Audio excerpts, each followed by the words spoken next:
Thank you. Thank you.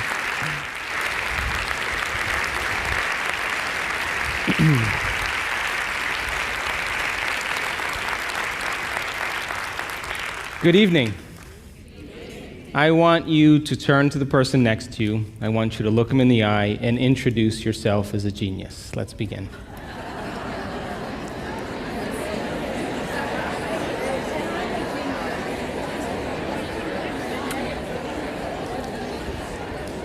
Now, geniuses,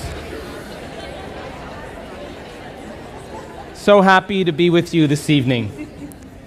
I have a few questions for you before we begin.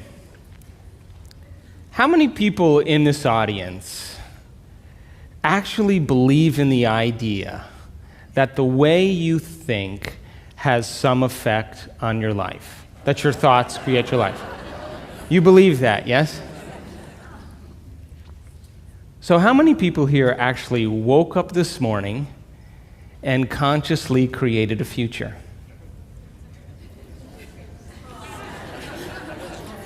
You know, the biggest reason why people don't do it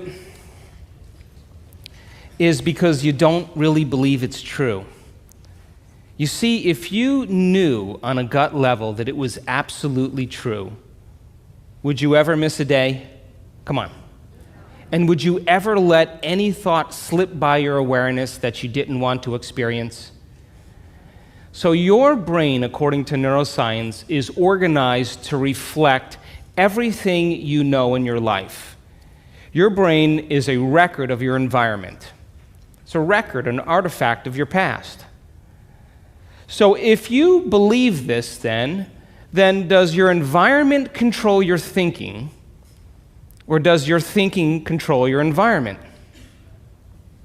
So if you wake up in the morning and you get out of bed on the same exact side as you did the day before, you shut the alarm clock off with the same finger, you slip into your favorite slippers, you shuffle into the bathroom and you use the toilet like you always do, then you walk over to the mirror and you look at yourself to remember who you are, then you get into the shower and you wash yourself in the same routine way, then you groom yourself to look like everybody expects you to look, then you go downstairs and you drink coffee out of your favorite mug.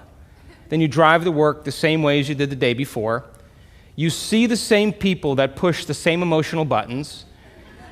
You do the exact thing that you know how to do and you memorize and can do so well that you're an expert at. Then you hurry up and rush home so you can hurry up and check your emails, so you could hurry up and go to bed, so you can hurry up and do it all over again. Now, here's my question. Did your brain change at all that day? We could say that you were thinking the same thoughts, performing the same actions, that create the same experiences, that produce the same emotions, but secretly expecting something to change in your life. Would you agree? Yes. So then, as the environment turns on different circuits in your brain, you begin to think equal to your environment. As you see the same people and go to the same places and do the same things at the same time, it's the external environment that's turning on different circuits in your brain, causing you to think equal to everything that you know. And as long as you think equal to everything that's familiar or known to you, what do you keep creating more of? Same life. Now, the quantum law is still applying to you. You're just thinking equal to everything that you know, and you keep creating more of the same. To change, to truly change, is to think greater than your environment. And every great person in history knew this, whether it was William Wallace or Mahatma Gandhi or Martin Luther King or Queen Elizabeth I or Joan of Arc. They all had a vision. They all had an idea. Couldn't see it, couldn't smell it, couldn't taste it, couldn't feel it, but it was alive in their mind. It was so alive in their mind that they began to live as if that reality was actually happening now.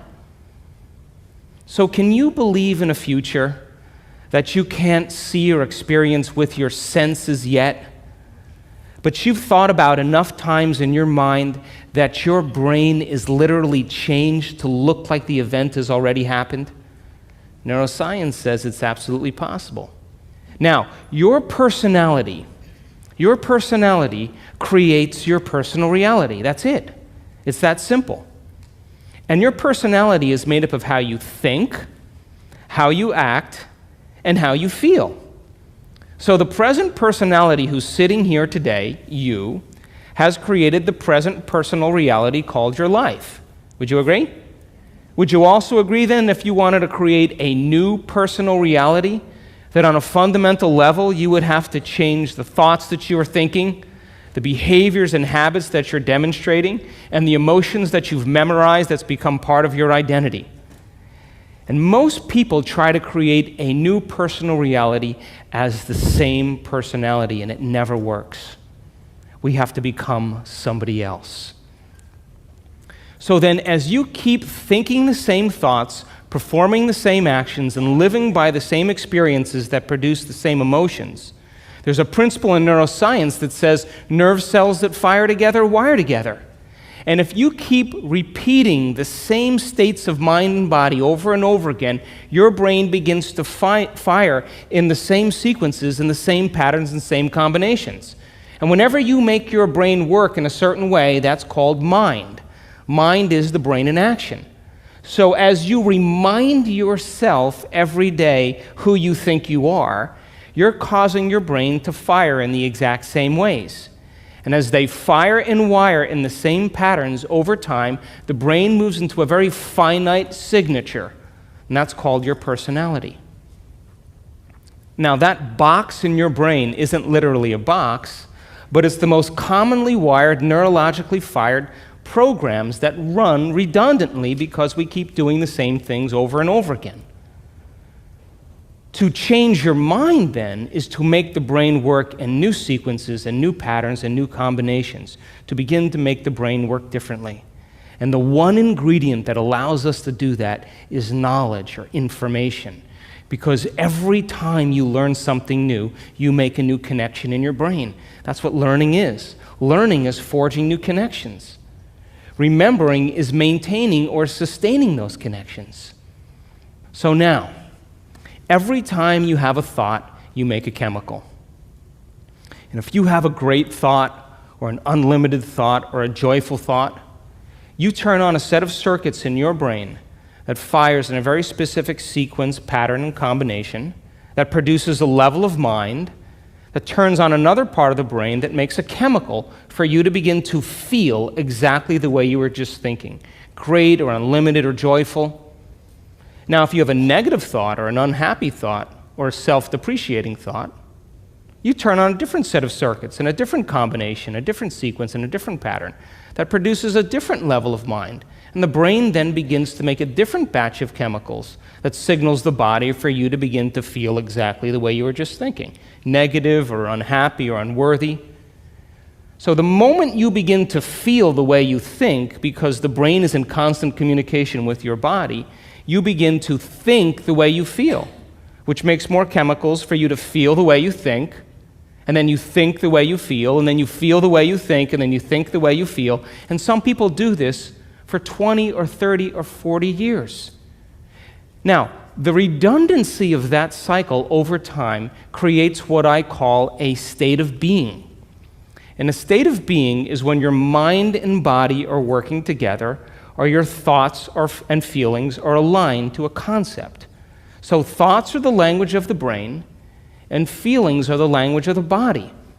And as people get caught in this cycle of thinking and feeling and feeling and thinking, over time, they condition their body to memorize that emotion as well as the conscious mind. And whenever the body knows as well as the mind, that's called a habit. A habit is when your body is the mind. Now, 95% of who you are by the time you're 35 years old is a set of memorized behaviors, set of emotional reactions, beliefs, perceptions, attitudes that run just like a computer program. So 5% of your conscious mind begins to work against 95% of what you've memorized. So the person wants to think positively, but they're feeling negatively. They want to create their dream board, and put up their future life, but they feel unworthy. That's mind and body in opposition. We have to recondition the body to a new mind. So how many people here know someone who's memorized suffering? Doesn't have to be you, it could be anybody. And you say to that person, hey, did you read the book I gave you? What do they say? No. Did you see the DVD I gave you? Oh, no. Hey, listen, we're going to go out to dinner. We're going to go see some stand-up comedy. We're going to go for a walk along the water. You want to come? No. What are they saying? I'm insisting on this neurochemical order that no person, no thing, no experience can move us from it. And we have these three brains to allow us to move into a new state of being. And the quantum field, universal mind, whatever you want to call it, responds to who you're being. Not what you're thinking, not what you're feeling, but the combination of how you're thinking and how you're feeling, called a state of being. Now, most people wait for what? Crisis or trauma or disease or loss or diagnosis to really want to change. They wait to the point where the ego is brought to such a low level that they cannot go on business as usual any longer. That's when we begin to look at how we're thinking or what we believe or how we act or our attitude or what emotions we're living by. And my message is, why wait? We can learn and change in a state of pain and suffering, which tends to be the human model, or we can learn and change in a state of joy and inspiration. Now, you want to learn the hardest part about all of this? You ready? The hardest part of all of this, the hardest part of all of this is making the time to do it. That's it. That's it. Making time for your precious self.